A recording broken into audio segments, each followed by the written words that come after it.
할렐루야. 오늘도 새 아침을 주신 하나님을 찬양합니다. 오늘 하루도 말씀의 은혜 속에 성령 하나님과 동행하시는 저와 여러분 되기를 축복드립니다.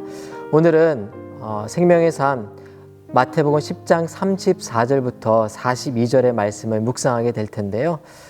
이 본문 말씀 중에 41절과 42절 말씀을 저와 여러분이 함께 나누면서 오늘 생명의 삶 원포인트를 함께 공유하기를 원합니다. 41절과 42절 말씀입니다.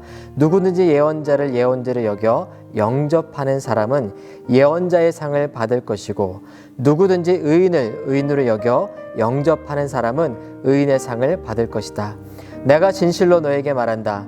누구든지 내 제자라는 이유로 이 작은 사람들 중 하나에게 냉수 한 그릇이라도 주는 사람은 반드시 그 상을 놓치지 않을 것이다. 여러분, 저는 이 두 구절의 말씀을 통해서 원포인트 이렇게 정해봤습니다. 하나님의 이름으로 섬겨라. 오늘의 원포인트, 하나님의 이름으로 섬겨라. 언젠가 동네 음식점에 들어갔다가 식사를 하는 중에 바로 뒷테이블에서 어느 분이 육두문자를 구전하는 것을 듣게 되었습니다. 말씀하시는 중에 그 목사 새끼가 라고 하는 그 말이 너무 명확하고 분명하게 들렸는데요. 참 목사였던 저는 저분이 어느 목사님께 얼마나 실망하셨고 상처를 받으셨으면 저렇게 말씀하셨을까. 목사로서 좀 잘해야 되겠다 이런 생각을 한 적이 있습니다. 근데 여러분, 오늘 본문 말씀에 예언자를 예언자로 여기고 의인을 의인으로 여겨 영접하는 자에게 상이 있을 것이다 라고 이렇게 말하고 있습니다. 여러분, 이 말은요, 예언자처럼 보이고 의인처럼 보이는 그런 사람들 뿐만 아니라 우리 눈에 예언자 같지 않고 의인처럼 여겨지지 않은 사람일지라도 하나님께서 세우셨다면 그 사람을 하나님의 이름으로 영접하고 존중하는 자에게 예언자의 상, 또 하나님께서 내리신 상이 있을 것이다 라는 말씀으로 읽어야 할 줄을 믿습니다. 여러분, 다윗은 하나님이 기름 부은 왕이라고 해서 자기를 죽이려고 했던 사울을 향해 스스로 칼을 들지 않고 반역하지 않았습니다. 끝까지 하나님의 때를 기다리면서 하나님의 기름 부은 왕을 존중했던 것을 우리는 기억합니다.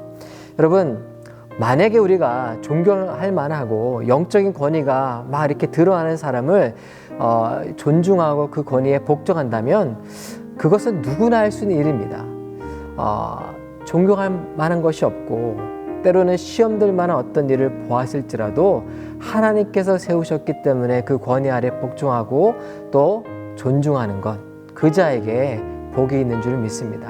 마찬가지입니다.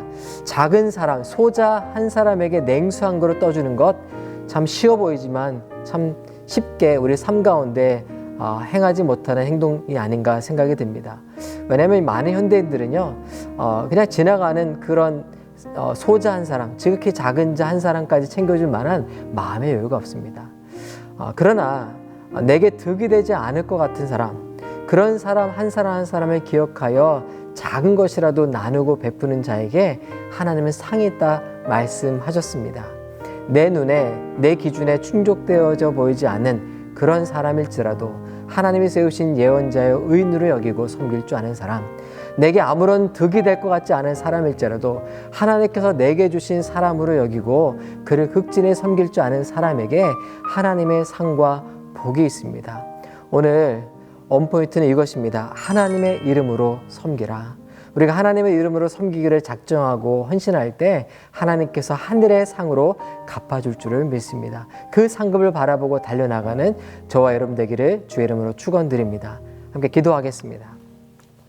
사랑하는 하나님, 감사합니다. 오늘도 하나님, 내가 기준이 되고 내가 판단의 중심이 되지 않게 해주시고 하나님이 세우셨고 하나님이 허락하신 이유시기에 그들을 존중하고 또 세워주며 또 그들을 섬길 수 있는 우리가 되게 하여 주옵소서.